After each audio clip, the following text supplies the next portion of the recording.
हज़रत मूसा कलीमुल्लाह, सुबहान अल्लाह, ये अल्लाह दे पाक पैगंबर हज़रत मूसा कलीमुल्लाह। ये हज़रत मूसा वो अल्लाह दे पाक पैगंबर ने जिन्हें नहीं अल्लाह नाल डायरैक्ट कलाम किया, गल की अल्लाह नाल कोहे तूर दे।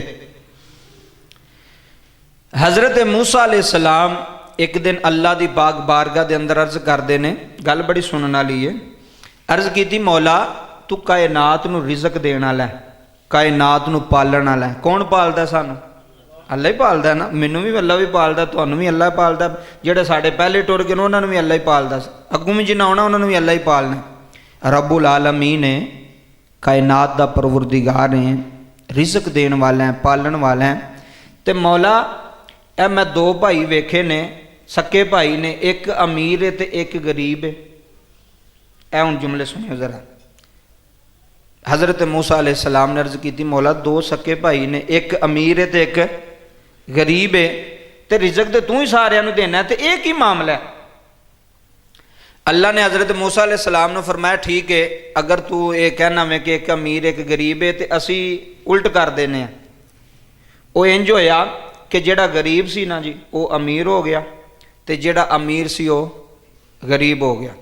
दिन फिर गए, अमीरी ते गरीबी आ गई तो गरीबी ते अमीरी आ गई। अल्लाह जो चाहे कर सकता? नहीं कर सकता। अल्लाह रातों रात बंदे की किस्मत बदल, एक सैकंड च बदल सकता है। दिन फिर सकते हैं, अल्लाह बदल सकता है। अल्लाह कुदरत वाला है, अल्लाह शान वाला है। अला कुल्ली शैइन कदीर, फरमाया हर चीज़ ते कादर है मेरा रब, जो चाहे कर सकता है, जिस तरह चाहे कर सकता है, जदों चाहे कर सकता है। कोई उहदे मामले विच बोलण वाला, कोई उन्हें मशवरा देने वाला नहीं। ऐ सुनियो गल, जेड़ा बाबा जी गरीब सी वो की हो गया? बोलो अमीर। तो जेड़ा अमीर सी वो की हो गया? गरीब हो गया। वो जदों हज़रत मूसा अलैहिस्सलाम ने वेख्या ना भी जेड़ा गरीब सी वो अमीर हो गया, तो जेड़ा अमीर सी वो गरीब हो गया, उन्हें वेख्या भी ये तो उल्ट काम हो गया। थोड़े दिन गुजरे ना जनाब, तो फिर वही जेड़ा अमीर सी वो अमीर, तो जेड़ा गरीब सी फिर गरीब हो गया। हज़रत मूसा कोहे तूर ते जाके परवरदिगार दे सामने अर्ज की मौला ये मामला मैनू समझ विच नहीं आया। फिर उंज ही मामला हो गया। अल्लाह ने फरमाया जदों असी गरीब नूं दौलत दिती सी ना, जिहड़ा गरीब सी, जिहड़ा तुहानू सा माड़ा वे, जदों असी उहनूं माल दिता ना, माल दौलत दिती, उन्हें तकब्बुर करना शुरू कर छड़िया। की करना? तकब्बुर।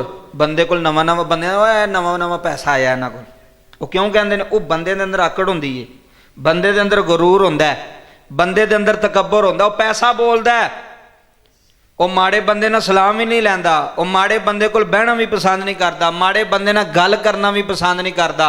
अल्लाह ने फरमाया जिन्हों तू आना सा ना वो गरीब क्यों है, उन्होंने जदों असां अमीर किया, पैसा दिता, दौलत दी, माल दिता, तो वो अंदर की आ गया? गरूर। वो अंदर की आ गया? तकब्बुर। वो बोलिया कि मैं वेखो जी मेरे को बड़ा कुछ आ गया, मेरे को माल आ गया, मेरे को दौलत आ गई है।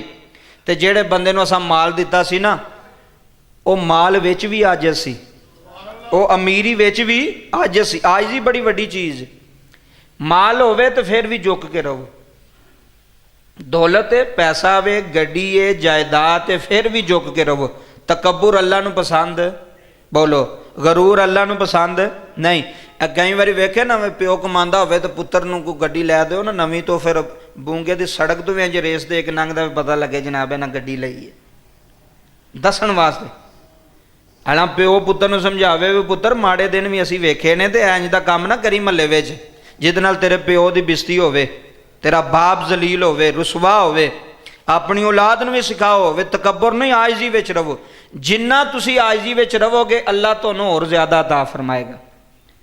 हज़रत मूसा अलैहिस्सलाम नूं अल्लाह ने दस्सिया भी इस वास्ते उन्होंने पैसा दिता सी, उहदे अंदर आजिज़ी सी। ए जिहड़ा तू गरीब ते इतराज़ करना पिया सी गरीब क्यों है, उन्होंने अमीर बनाया, उहदे अंदर आकड़ आ गई, गरूर आ गया, तकब्बुर आ गया। कदी तुसीं ना घर जाके मुशाहदा करना, मेरी गल दा तजर्बा करना, फिर मैनूं दस्सिओ। कोई भी दरखत है फलदार, कोई भी फलदार दरखत है जिहदे ते फल लगदा है, तुसीं उहनूं वेखना है कि जिहड़ियां शाखां ते फल लगा होवेगा ना जी, बेर है बेरी वेख लो, अनार है अनार वेख लो, अंगूर है अंगूर वेख लो, जेड़ी शाख ते फल लगा होवेगा ना जी, वो शाख खलोती होंदी है कि झुकी होंदी है? ਵੇਖਿਆ ਜੇ ਨਾ, ਜਿਹਨੇ ਨਹੀਂ ਵੇਖੋ ਉਹ ਤਜਰਬਾ ਕਰਕੇ ਵੇਖ ਲੈ। ਐਸ ਤੋਂ ਅੱਗੇ ਤੇ ਨੁਕਤਾ ਹੀ ਕੋਈ ਨਹੀਂ, ਐਸ ਤੋਂ ਅੱਗੇ ਤੇ ਮਿਸਾਲ ਹੀ ਕੋਈ ਨਹੀਂ ਕਿ ਜਿਸ ਡਾਣੀ ਨੂੰ ਬਾਬਾ ਜੀ, ਜਿਸ ਸ਼ਾਖ ਨੂੰ ਫਲ ਲੱਗਾ ਹੋਵੇ ਨਾ, ਉਹ ਇੰਝ ਆਕੜਦੀ ਨਹੀਂ, ਉਹ ਇੰਝ ਝੁਕੀ ਹੁੰਦੀ ਥੱਲੇ। ਉਹ ਜਿਹੜੀ ਝੁਕੀ ਹੁੰਦੀ ਹੈ ਨਾ, ਉਹ ਦੱਸਦੀ ਪਈ ਹੈ ਵੀ ਮੈਨੂੰ ਫਲ ਲੱਗਾ। ਤੇ ਜਿਹੜੀ ਸ਼ਾਖ ਨਵੀਂ ਨਵੀਂ ਹੋਵੇ ਨਾ, ਨਵੇਂ ਨਵੇਂ ਅਜੇ ਪੱਤੇ ਨਿਕਲਦੇ ਹੋਣ, ਤਾਂ ਉਹ ਸਿੱਧੀ ਹੁੰਦੀ ਹੈ, ਉਹ ਸਿੱਧੀ ਦੱਸਦੀ ਏ ਕਿ ਮੇਰੇ ਉੱਤੇ ਫਲ ਲੱਗਾ ਕੋਈ ਨਹੀਂ। ਸਮਝੋ ਜਿਹਦੇ ਵਿੱਚ ਆਕੜ ਹੈ, ਗਰੂਰ ਹੈ, ਤਕੱਬਰ ਹੈ, ਉਹਨੂੰ ਫਲ ਲੱਗਾ ਕੋਈ ਨਹੀਂ। ਉਹਦੇ ਅੰਦਰ ਗਰੂਰ ਹੈ, ਤਕੱਬਰ ਹੈ, ਉਹਦੇ ਅੰਦਰ ਹਸਦ ਹੈ। ਤੇ ਜਿਹਨੂੰ ਫਲ ਲੱਗਾ ਹੋਵੇ ਉਹ ਸਾਰਿਆਂ ਨੂੰ ਆਂਦਾ ਚਾਚਾ ਜੀ ਕੀ ਹਾਲ ਹੈ, ਭਾਈ ਜਾਨ ਕੀ ਹਾਲ ਹੈ, ਭਾਈ ਜੀ ਕੀ ਹਾਲ ਹੈ। ਉਹ ਸਾਰਿਆਂ ਨੂੰ ਮਿਲਦਾ, ਸਾਰਿਆਂ ਨੂੰ ਮੁਹੱਬਤ ਕਰਦਾ, ਸਾਰਿਆਂ ਨਾਲ ਪਿਆਰ ਕਰਦਾ। ਔਰ ਆਜਜ਼ੀ ਬਹੁਤ ਵੱਡੀ ਚੀਜ਼ ਹੈ। ਮਾਲ ਆ ਗਿਆ, ਦੌਲਤ ਆ ਗਈ ਹੈ, ਜੇ ਨਹੀਂ ਵੀ ਤਾਂ ਫਿਰ ਵੀ ਆਜਜ਼ੀ ਚ ਰਵੋ। ਕਈ ਮਾੜੇ ਬੰਦੇ ਵੀ ਬੜੇ ਜ਼ਾਲਮ ਹੁੰਦੇ ਜੀ, ਸਹੀ ਬਾਤ ਹੈ। ਮਾੜੇ ਬੰਦੇ ਬਹੁਤੇ ਜ਼ਾਲਮ ਹੋਣਗੇ ਕਿ ਅਗਲੇ ਬੰਦੇ ਨੂੰ ਜਨਾਬ ਆਖਣਾ, ਉਹ ਤੂੰ ਇੰਝ ਕੀਤਾ, ਤੂੰ ਇੰਝ ਕੀਤਾ, ਤੂੰ ਸਾਨੂੰ ਦਿੰਦਾ ਨਹੀਂ, ਤੂੰ ਇੰਝ ਨਹੀਂ ਕਰਦਾ। ਅੱਲਾ ਕੋਲੋਂ ਮੰਗੋ, ਦੇਣ ਵਾਲਾ ਕੌਣ ਹੈ? ਮੈਂ ਤੁਹਾਨੂੰ ਕੁਝ ਦੇ ਸਕਦਾ, ਤੁਸੀਂ ਮੈਨੂੰ ਕੁਝ ਦੇ ਸਕਦੇ ਹੋ? ਤੇ ਮੈਂ ਤੁਹਾਡੇ ਤੇ ਕਿਉਂ ਤਵੱਕੁਲ ਲਾਵਾਂ ਵੀ ਮੈਨੂੰ ਜੁਮੇ ਵਾਲੇ ਦਿਨ ਜੀ ਇੰਝ ਕਰਨ ਗੁੰਜ ਕਰਨਗੇ? ਤੁਸੀਂ ਮੇਰੇ ਤੇ ਕੀ ਤਵੱਕੁਲ ਆਓਗੇ? ਘਰ ਸਾਹਿਬ ਮੈਂ ਤੁਹਾਨੂੰ ਕੁਝ ਨਹੀਂ ਦੇ ਸਕਦਾ, ਤੁਸੀਂ ਮੈਨੂੰ ਕੁਝ ਨਹੀਂ ਦੇ ਸਕਦੇ। ਦੇਣ ਵਾਲਾ ਕੌਣ ਹੈ? ਅੱਲਾ। ਦੇਣ ਵਾਲਾ ਕੌਣ ਹੈ? ਕਿਸੇ ਬੰਦੇ ਤੇ ਤਵੱਕੁਲ ਨਾ ਰੱਖੋ ਵੀ ਇਹ ਮੇਰਾ ਕੰਮ ਕਰੇਗਾ ਜਾਂ ਇਹ ਮੇਰੇ ਜਨਾਬ ਪੈਸੇ ਮੈਨੂੰ ਦੇਗਾ, ਨਹੀਂ, ਅੱਲਾ ਤੇ ਤਵੱਕੁਲ ਰੱਖੋ। ਕਦੀ ਤੁਸੀਂ ਹੁੱਕਾ ਨਹੀਂ ਵੇਖਿਆ? ਇਹ ਬਜ਼ੁਰਗ ਜਿਹੜਾ ਹੁੱਕਾ ਪੀਂਦੇ ਨੇ, ਬਾਬਾ ਜੀ ਉਹਦੀਆਂ ਦੋ ਨੜੀਆਂ ਹੁੰਦੀਆਂ ਨੇ, ਦੋ ਦੀਆਂ ਨੜੀਆਂ ਹੁੰਦੀਆਂ ਨੇ। ਇੱਕ ਨੜੀ ਉਹ ਹੋਵੇ ਜਿਹੜੀ ਮੂੰਹ ਨੂੰ ਲੱਗਦੀ ਹੈ, ਇੱਕ ਨੜੀ ਉਹ ਹੋਵੇ ਜਿਹਦੇ ਤੇ ਟੋਪੀ ਅੱਗ ਵਾਲੀ ਰੱਖੀ ਹੁੰਦੀ ਹੈ। ਜਿਹਦੇ ਤੇ ਅੱਗ ਵਾਲੀ ਟੋਪੀ ਪਈ ਹੁੰਦੀ ਹੈ ਉਹ ਸਿੱਧੀ ਹੁੰਦੀ ਹੈ ਕਿ ਡਿੰਗੀ ਹੁੰਦੀ ਹੈ ਜੀ? ਸਿੱਧੀ ਹੁੰਦੀ ਹੈ। ਤੇ ਜਿਹੜੀ ਝੁਕੀ ਹੁੰਦੀ ਹੈ ਉਹ ਕਿਹਦੇ ਨਾਲ ਲੱਗਦੀ ਪਈ ਹੈ? ਮੂੰਹ ਨਾਲ। ਇਹ ਬੜੀ ਵੱਡਾ ਨੁਕਤਾ ਹੈ ਕਿ ਜਿਹੜਾ ਝੁਕ ਜਾਵੇ ਨਾ, ਜਿਹੜੀ ਨਾਲੀ ਝੁਕ ਜਾਵੇ ਉਹ ਮੂੰਹ ਨਾਲ ਲੱਗਦੀ ਹੈ, ਤੇ ਜਿਹੜੀ ਆਕੜੀ ਰਵੇ ਉਹਦੇ ਉੱਤੇ ਅੱਗ ਰੱਖੀ ਜਾਂਦੀ ਹੈ। ਉਹਦੇ ਉੱਤੇ ਕੀ ਹੁੰਦਾ ਹੈ? ਅੱਗ ਰੱਖੀ ਜਾਂਦੀ। ਆਕੜ, ਗਰੂਰ, ਤਕੱਬਰ ਅੱਲਾ ਨੇ ਪਸੰਦ। ਜਿਸ ਹਾਲ ਵਿੱਚ ਅੱਲਾ ਨੇ ਤੈਨੂੰ ਰੱਖਿਆ ਉਸ ਹਾਲ ਵਿੱਚ ਖੁਸ਼ ਰਹਿ। ਮੌਲਾ ਤੇਰਾ ਸ਼ੁਕਰ ਹੈ, ਬੜਿਆਂ ਤੋਂ ਚੰਗਾ ਰੱਖਿਆ ਹੀ। ਕਈ ਐਸੇ ਬੰਦੇ ਨੇ ਜਿਹੋ ਜਿਹੇ ਤੁਸੀਂ ਕੱਪੜੇ ਪਾਏ ਨੇ ਉਹਨਾਂ ਨੂੰ ਇੰਜ ਦੇ ਵੀ ਨਸੀਬ ਨਹੀਂ ਜੇ। ਆਓ ਮੈਂ ਤੁਹਾਨੂੰ ਵਿਖਾ ਦੇਣਾ, ਤੁਹਾਡੇ ਮਹੱਲੇ ਵਿਖਾ ਦੇਣਾ, ਦੂਰ ਜਾਣ ਦੀ ਤਾਂ ਗੱਲ ਹੀ ਕੋਈ ਨਹੀਂ।